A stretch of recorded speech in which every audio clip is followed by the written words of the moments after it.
Hello and welcome back to the Panic Bros podcast. Welcome to a new segment we like to call What Happened, where we're going to look at different series in video game, movie, nerd culture in general, and talk about literally what happened to them. They either started off great, started off small, and then went up to great, went down, who knows, but all we know is a drastic thing happened in these series, and we want to get down to the bottom of it, of exactly what we think caused its failure, or its initial failure, success, and then inevitable failure again. Today we'll be talking about the Sly Cooper series, which if you were born after the year 2006, you probably don't care about this. But anyway, I'm going to let Josue take it off with the Sly Cooper series and the history behind it. So Sly Cooper was one of my favorite games growing up. I couldn't wait for the next installment every single time. Me and my best buddy were always trading games, and he used to always ask me for my copy of Sly Cooper because even he knew it was legit. So in case, let's just do a little recap of the entire story.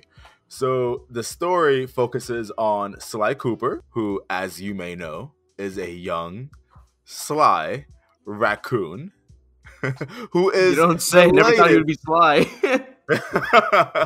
And he's the latest in a line of master thieves who also all happen to be raccoons, of course, and they pass on their skills through a book called the Thieves Raccoonus, which contains all Simon thinks that's a very, very funny name.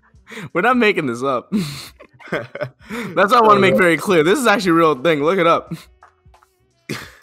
So the Thieves Raccoonus is passed down from generation to generation, and Sly Cooper knows all of his skills from the Thieves Raccoonus. And so Sly's main thing is to go around stealing property, stealing things with his best buddies, Bentley and Murray, who he grew up with in an orphanage. And he constantly has to evade the police. Most specifically, Sly's main thing, his main boo, Inspector Carmelita Fox of Interpol. Oh my god, I forgot that was her name, honestly. That's kind of a hot name. Carmelita Fox, dude. I mean, it doesn't get any hotter than that. They knew what they were doing. They knew what they were doing with that. Right. So, Sly kind of had a crazy upbringing where his entire family was murdered by a giant mechanical owl named Clockwork and the Fiendish Five.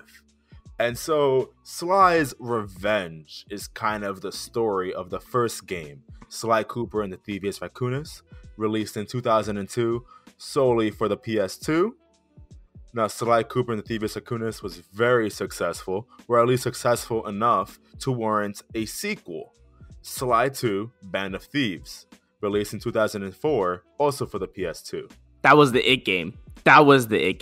Like, I'm sorry, but like that was the game. Oh yeah, Sly 2 definitely hit the nail on his head. Like, they knew what they were doing. Sucker Punch, they had it with this game. This was the game that really cemented Sly Cooper as that's a legit video game series. Mm-hmm. Like, I think Sony looked at him like, that can be our next IP. That's ours right there. Oh yeah, 100%. And so Sly 2, what was interesting about it was that even though Sly Cooper and the Thieves Raccoonus was, a fantastic game, a fantastic entry to Sony's PS2 lineup, Sly Cooper shook the formula up. So instead of it being a very linear game where you kind of go from the beginning to the end of each level, Sly 2 took more of a non-linear hub world type of approach to the game, where every single level was actually a new hub world that took place in different countries. As I can vividly recall, the first level took place in France. Mm-hmm. And that was just a great introductory level for us to really get used to who Sly is and what he's up to since the first game. And the best thing about this game is that we were also introduced to playing as Bentley and Murray. So Bentley was the smaller dude who was able to get away with a lot more stuff, and he was a tech savvy guy. So, he was open up to do a lot more mini games that involved tech stuff, which was always cool. It was a cool thing. It was a little gimmick that you can do on the side whenever you were bored of playing as Sly. Right. And then you had Murray, who was always the powerhouse, who was always the muscle. guy that he can demolish enemy groups in a second, which was always fun too. But every character was able to do things that the other characters couldn't. They complement each other really well. Right. And so even though you play as majority of the game as Sly, I really love that you always had the option to play as the other two. And there were always specific missions, though, that required you to play as the other characters. So Sly 2 was able to shake up the formula enough to the point where this was really getting interesting. And the plot was able to evolve where we were introduced to a new group of enemies called the Claw Gang. The most important member, I would say, from this group was really Dimitri. I'm not sure if you remember Dimitri, but he was that. I remember the name. I can't remember what he looked like. What animal was he? He was Jesus Christ. He was right. I'm like blanking on what he was. He was a French iguana. Oh, the purple dude, right? Yes. Yeah. Mm-hmm. Yep. Right. Yep. He had this crazy voice too. He was a great intro villain for the game. I'm not gonna lie. Yeah. He had a goofy ass look. Right. So the Claw Gang operated together to get back the parts of Clockwork, who was defeated at the first game. They wanted to revive Clockwork, but of course, Sly, Bentley, and Murray were able to do their thing and defeat the Claw Gang and Clockwork yet again. So in just a year's time, with the success of Sly 2, which was definitely more successful from a commercial standpoint and from a commercial and critical standpoint, we were able to get a third game in the series, Sly 3: Honor Among Thieves. So Sly 3, for some reason, it didn't hit as well critically, even though I personally loved it. And we're not trying to say that this game was trash. No, so far these three games were known to be very fun and just great games. Like no one really had too much of an issue with them. Yeah, there was no weak game in this trilogy of games. I would probably just say that Sly 3's biggest gripe, I would say, was, besides the 3D levels, I'm not sure if you remember that. Yeah, no, I was about to mention that. I remember it came out at the time where some games were trying to give off a 3D aspect to their games. And I remember Sly 3 came with these 3D glasses. And I remember hearing from multiple people it just didn't work, or it was something they didn't even care about. Like, why would I want to play this in 3D? Yeah, it was a terrible gimmick that they tried to introduce that really was kind of forgotten about after a while. Yeah, because it just wasn't necessary, and it was just a weird thing to include for the PS2, really. Mm-hmm. But thankfully, that was an optional gimmick, so it wasn't really, necessary ever. Yeah. Sly 3 introduced a couple of new gameplay elements and skills. However, it also removed a lot of elements of the series that people really loved, which included the clue bottles. Now, clue bottles were oh my god, I remember those. Yes. Clue bottles are always like a collectible that you can find at each of the levels in Sly 1 and 2. And so, with the removal of that, it kind of gave the game less replayability. And a lot of people didn't like it too. They were very vocal about it. Right. And they also removed the vaults, which were always this one thing where, like, if you were able to open it, you were given a new technique or new skill. Mm-hmm. And that just really didn't sit well with a lot of people. And so to replace that, we were given a multiplayer mode. Yeah, the offline one, right? Yeah, it was an offline multiplayer mode, which was, I'm sorry, but I didn't pick up Sly 3 to play with my homies. I wanted to play by myself. You messed up because there was low-key a cops and robbers game in multiplayer. Yeah. That was a lot of fun to play. I really remember spending hours on that. I'm not trying to say that the games weren't fun, because they were. There was a, if I'm not mistaken, I think there was like a pirate ship offline multiplayer game. Yeah, there was like a plane one, I remember. Well, there was like an aerial fight mode. And it was fun. I'm not saying it wasn't fun, because I did play with my cousins and we loved it. But it was just weird that, it was kind of like introducing multiplayer to Assassin's Creed. Remember that? Oh, yeah. I remember that was weird. Like, I didn't buy this to play with dudes at all. Exactly. And so Sucker Punch really put a lot of their resources in towards making this multiplayer mode fun. But really, we didn't want that. We wanted more replayability in other aspects of the story and other Oh yeah, aspects of the main game. they did And though add certain things to the single player though that really like advanced the series in terms of fun features. Like I remember they had like a safe cracking thing that they added in Slide 3, which is like some people don't enjoy that, some people do, but I like it right. because it actually makes me feel more of an actual thief. But I remember there was stuff like that. There was aerial combat, which also in the multiplayer that they really wanted to add. And I remember, I might be wrong when I say this, but I remember Slide 3 had disguises. And I don't remember Slide 2 and Slide 1 having that, where you can actually change the outfits. Right. I remember that as well. That was really, really fun. So it's not to say, I'm not saying that you're wrong. Like they definitely focused way too much on the multiplayer for a game that really didn't traditionally was multiplayer. But they definitely did add certain features in single player that really did help the series. Right. And another cool aspect was that they increased the amount of playable characters in the main campaign also. So even though you're only able to play as Sly Cooper, Bentley, and Murray at any given time, but there were certain missions though that you were able to play as Dimitri from the second game, which I love. You were able to play as the Panda King, who was from the first game, as well as a couple of extra characters, which I loved. That was just so fun to just get to play as other characters within this universe and see how they were able to incorporate other aspects of their, I don't know, character or personality or just their own general techniques in order for you to accomplish the mission of the game. It was just really cool. It was really fun. It's really interesting too, because around that time, it really wasn't popular for you to make villains playable in your games. It really wasn't common for you to be able to look back at a villain from an old game and play as it. So that was really cool that they took that chance. Like, let's see if people would enjoy this, and people really did enjoy playing as them. Right. It was really cool, but for some reason though, this was kind of it. Despite how successful it was, within this 3-year period, Sucker Punch was able to create an IP that was so successful. It's crazy too because like I remember you mentioned this. They sold well. The first 2 games sold over 1 million in its first week, and the third game sold around 860,000 copies. Like it wasn't doing bad at all. People were buying these games. They were doing really, really well. So you would think they keep it up, but like you said, for some reason, Sony thought to like put their focus on another IP instead.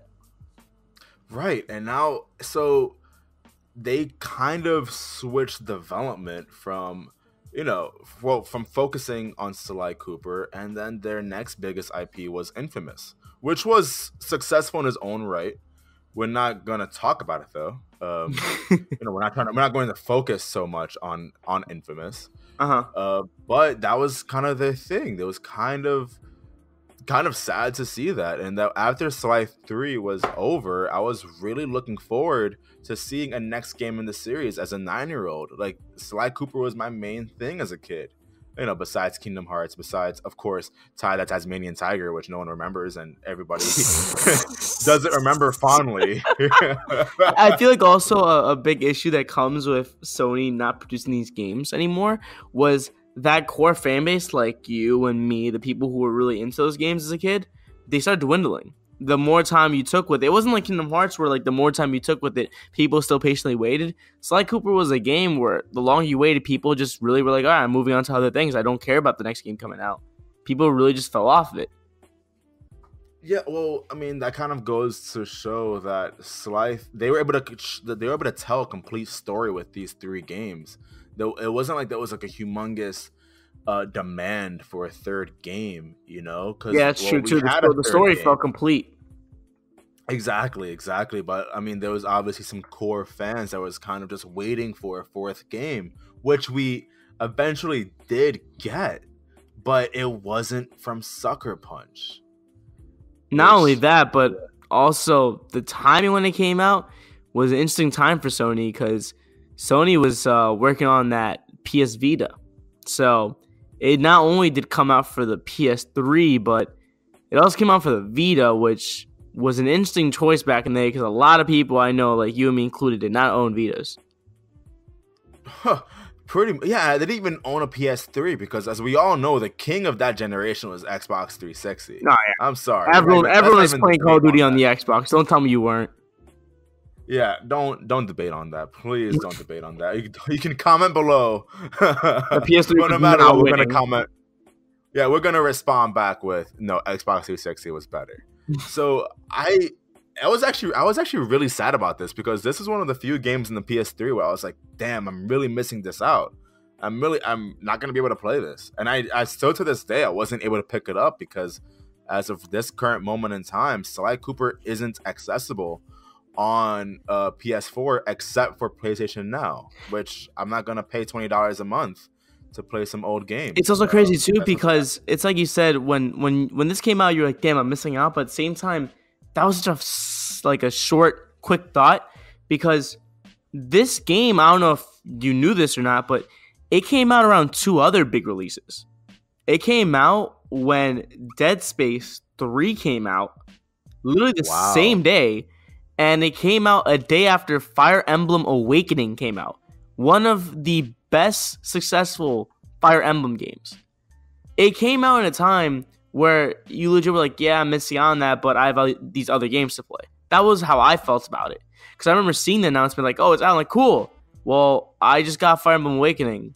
I'm going to play that because I don't own a PS3. And I just forgot about it. Yeah. I feel like that was a huge flaw on their part. They should not have released it at that time. It was a really weird release date for them.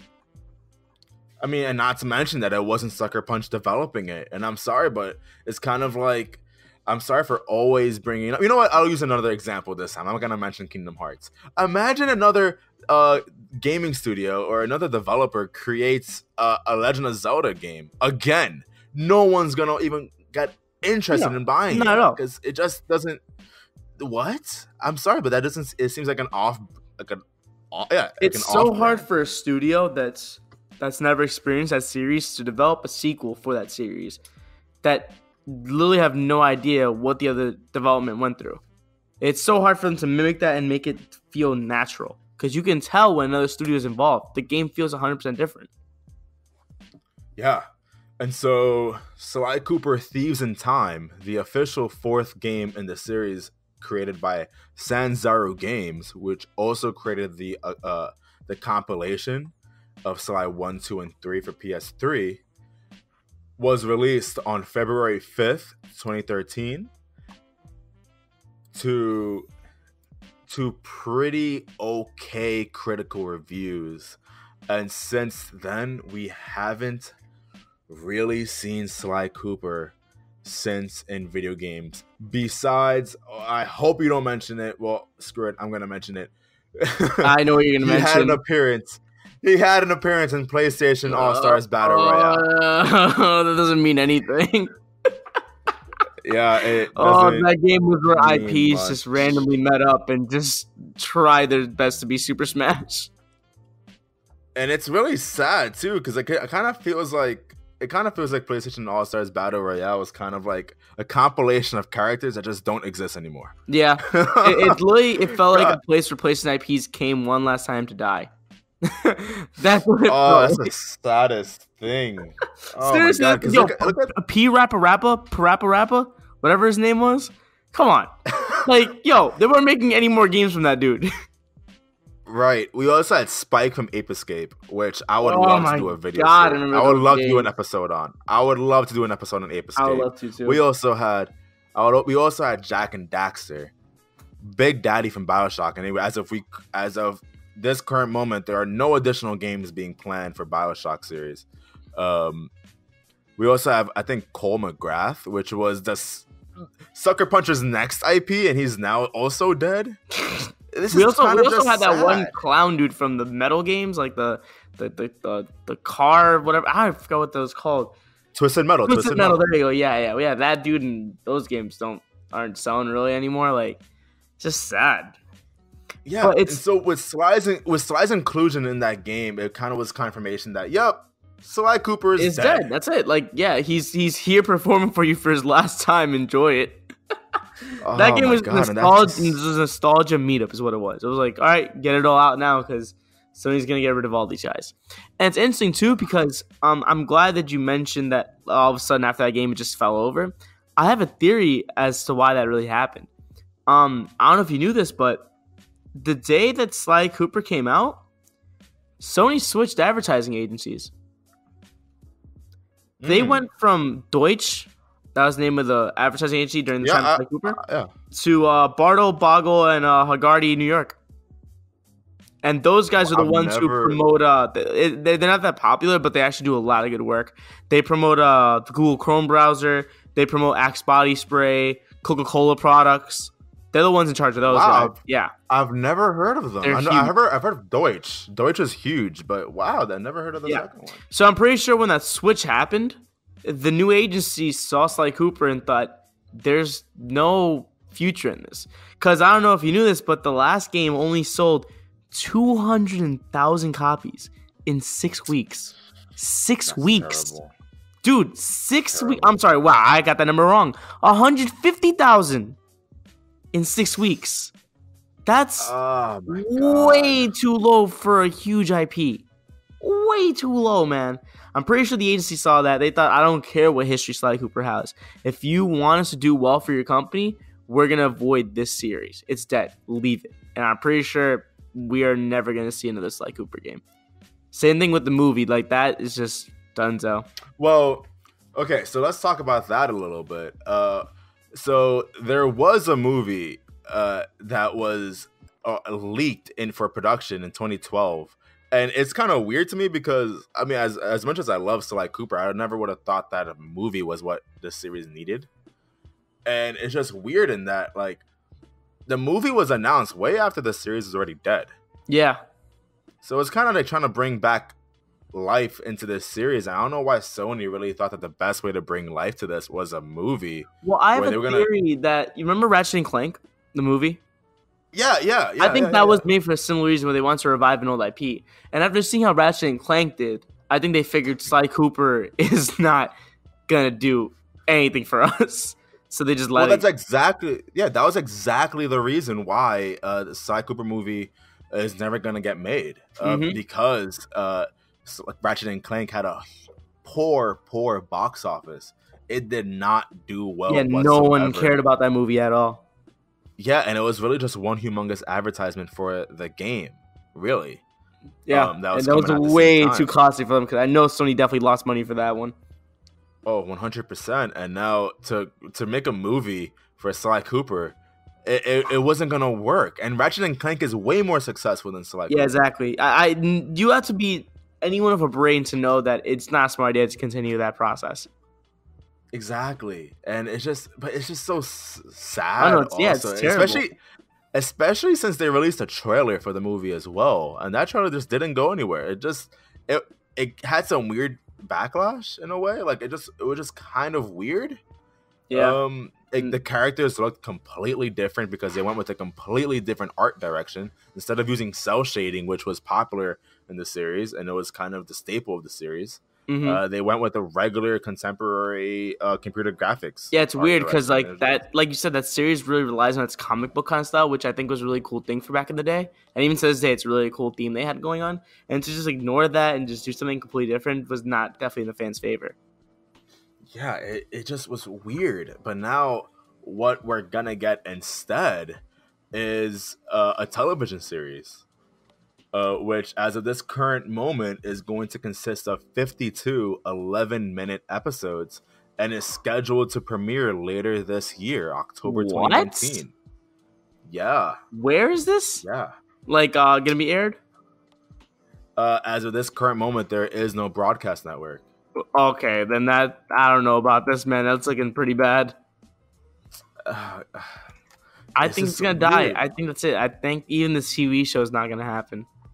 It's weird because we can see that Sony kind of wants this series to somewhat still be relevant in some way, but they can't find the outlet. And I think you're about to say they're not putting in the effort, right? Right. Yeah. It's just, don't do this. What if you really want this series to still be relevant? Just reboot it for a new generation of people, because I'm sure that this series can survive in the new wave of of, I don't know, gamers. Like, I'm sure that people would love to see a game with this gameplay, with this story. I think this could really do well. Maybe not as successful as how it was in Sly Tuesday, but I don't know, with No, today's it technology, I definitely think we can really do got well. It's just it needs to, like you said, they need to put more effort into their marketing and like actually wanting to do well on this, because none of these games ever did poorly. Even the last game, I know it only sold 150,000, but it was still pretty decently received. People were like, yeah, 7, 8 out of 10. They didn't hate it. It can be a right. series that can succeed. It's just that there seems to be no love for its marketing, and there seems to be no love for its actual presence out there along other IPs in Sony. Which is why I hate to say it, but I think it's gonna die. Yeah, I sadly think so too, especially since. So it seems like Sucker Punch is kind of going for a Naughty Dog approach to their games, where they're kind of like focusing only on one IP at a time, and once they're done with that IP, they're done. Mm-hmm. So like Naughty Dog, like they're done with Crash Bandicoot, for a fact that they're done with it. Yeah, that So was same it thing for with them. Jack and Daxter.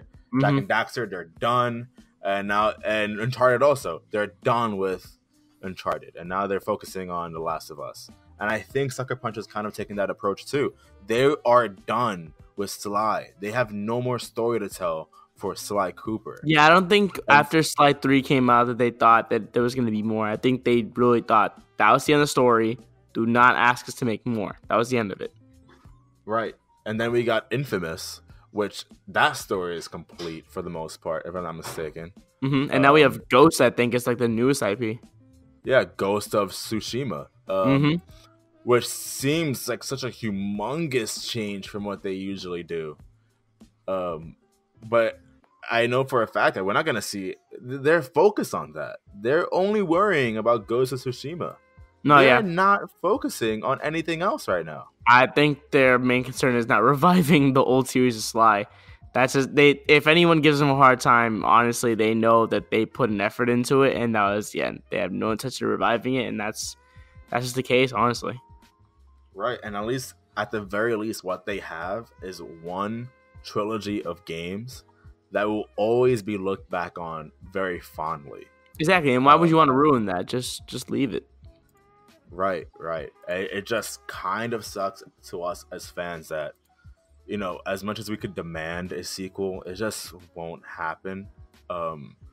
Which sucks, but if this TV series, which, we both highly doubt will be that successful, if it somehow can be, then maybe we can see a revived interest in the series. But I don't know, dude. I really just don't think that. No, yeah. I think this is the end of it. But I don't know how to end that. I'm just depressed now. Yeah, kind of sad. But that's kind of like the nature of this series, of the What Happened series. Like, okay, we're Google, talking about play "Shot for Me" by Drake. Oh my god. But